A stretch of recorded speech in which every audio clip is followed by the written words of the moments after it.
ليه شخص ممكن يبعد عن الشخص اللي بيحبه بالرغم انه لسه بيحبه وبيشتاق له وبيحن ليه وبيفكر فيه ولسه بيحمل مشاعر جواه تجاهه؟ عمرك وقفت مع نفسك وسألت نفسك السؤال ده؟ ازاي الشخص كان موجود طول الوقت وفجأة بقى غايب؟ ازاي شخص كان بيدور على اي فرصة للكلام بقى يرد بالقطارة؟ ازاي الشخص كان واضح جدا بقى كله غموض؟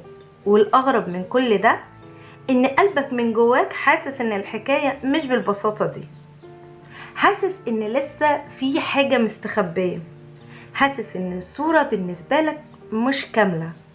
وعشان كده السؤال بيفضل يلف في دماغ الناس كتير، لو هو لسه عنده مشاعر يبقى ليه بعد؟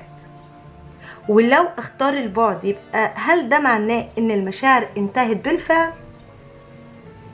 ده اللي هجاوبك عليه النهاردة. بس قبل ما نجاوب خليني اقولك حاجة مهمة جدا. اغلب الناس بتقع في فخ خطير، انها بتتعامل مع المشاعر وكأنها حاجة بسيطة، يا اما موجودة يا اما مش موجودة، يا اما بيحب يا اما مش بيحب. لكن الحقيقة ان الانسان اعقد من كده بكتير.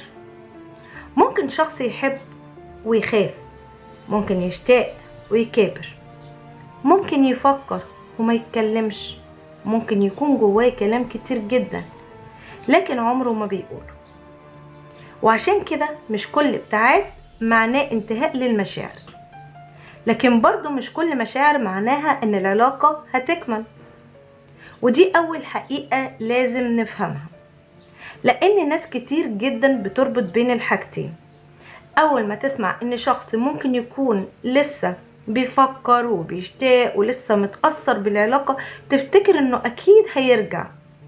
واول ما تشوف شخص قرر يبتعد وما بقاش بيفكر او بيحاول يوصل احساسه ومشاعره تفتكر ان اكيد الشخص ده نسي، مع ان الواقع مش ابيض واسود بالشكل ده. تعال نفهم اكتر. اول سبب ممكن يخلي شخص يبتعد رغم انه لسه بيحب وبيشتاق وبيحن، وبرغم انه ما يزال يحمل مشاعر قوية تجاه اللي بيحبه، هو الخوف.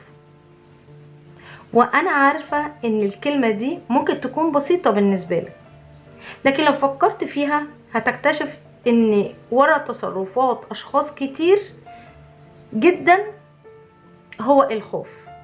في ناس بتخاف من الرفض، في ناس بتخاف من التعلق، وفي ناس بتخاف من انها تدي قلبها لشخص مرة تانية علشان خايفة من الخذلان، خايفة من الوجع. فتلاقي الشخص ده طول ما العلاقة سطحية ومشاعره تحت السيطرة اموره تمام، لكن اول ما يحس ان الموضوع بقى حقيقي بتلاقيه ابتدى يتراجع وكأنه بيحاول يحمي نفسه. والغريب ان الطرف التاني بيشوف المشهد بشكل مختلف تماما، بيشوف ان الشخص اتغير، اتبدل، بقى بيتعامل معاه ببرود او بيرد عليه ببرود، بينما الحقيقة احيانا بتكون ان الخوف هو اللي كبر. لكن استنى، الخوف مش اكتر سبب بيخلي الناس تبعد، في سبب تاني اخطر، سبب ناس كتير ما بتاخدش بالها منها، وهو ان بعض الاشخاص بيقتنعوا ان الحب وحده مش كفاية. عارف الجملة اللي بنسمعها دايما، لو بيحب كان عمل المستحيل؟ الجملة دي جميلة جدا، لكن الحياة مش دايما ماشية بالشكل ده، لان احيانا الناس بيبقى عندها مشاعر وفي نفس الوقت شايف ان العلاقة نفسها مليانة مشاكل، شايف اختلافات كتير، شايف تعب، شايف استنزاف، شايف ان كل محاولة للرجوع بتنتهي بنفس النتيجة، فيبدأ يدخل في صراع. الصراع ده ممكن ما يكونش بيظهره قدامك، بيكون صراع داخلي مرهق جدا. جزء منه عايز يقرب وجزء تاني مقتنع ان القرب هيعيد نفس الوجع اللي مر بيه في الماضي، وهنا بيحصل التناقض اللي بيحير ناس كتير.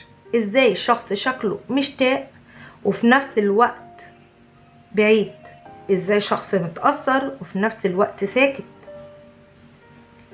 ازاي شخص هيموت عليك ومش بيعمل حاجة عشانك؟ يمكن لان جواه حرب محدش شايفه. لكن لسه ما وصلناش للسبب اللي انا شايفه من اكتر الاسباب انتشاره، وهو الكبرياء. ايوه، الكبرياء. كم علاقة انتهت بسبب ان كل طرف كان مستني التاني هو اللي يبدأ. كم شخص كان نفسه يتكلم لكن قال لأ، هو اللي لازم يكلمني الأول. كم شخص كان نفسه يعتذر لكن فضل ساكت. وأحيانا بيمر الوقت ويكبر الحاجز وتبقى العودة أصعب، مش لأن المشاعر انتهت، لكن لأن المسافة كبرت ما بينكم. وهنا لازم تسأل سؤال مهم جدا: هل معنى كده ان اي شخص بعيد اكيد لسه شايل مشاعر؟ طبعا لا. وعشان كده لازم نكون واقعيين، لان الهدف من الفيديو مش اننا ندي امل لاي حد. الهدف اننا نفهم البشر اكتر، نفهم ان المشاعر شيء والتصرفات بتكون شيء تاني، ودي نقطة ناس كتير بتغفل عنها. لانك ممكن تفضل سنوات تحاول تعرف شخص حاسس بايه، بينما السؤال الاهم هو بيعمل ايه. لان اللي بيبني علاقة في النهاية مش الاحساس فقط، لكن الاختيار، المبادرة، الوضوح، الوجود الحقيقي.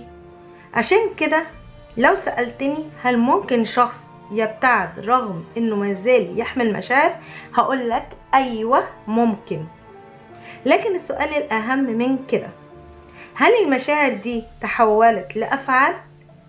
لأن في النهاية العلاقات السعيدة ما بتتبنيش على التخمين، ولا على الحيرة، ولا على محاولة قراءة ما يدور داخل الآخرين. العلاقات السعيدة بتتبني على شيء أبسط من كده بكتير، هو الوضوح. والوضوح دايما أريح للقلب من 1000 احتمال.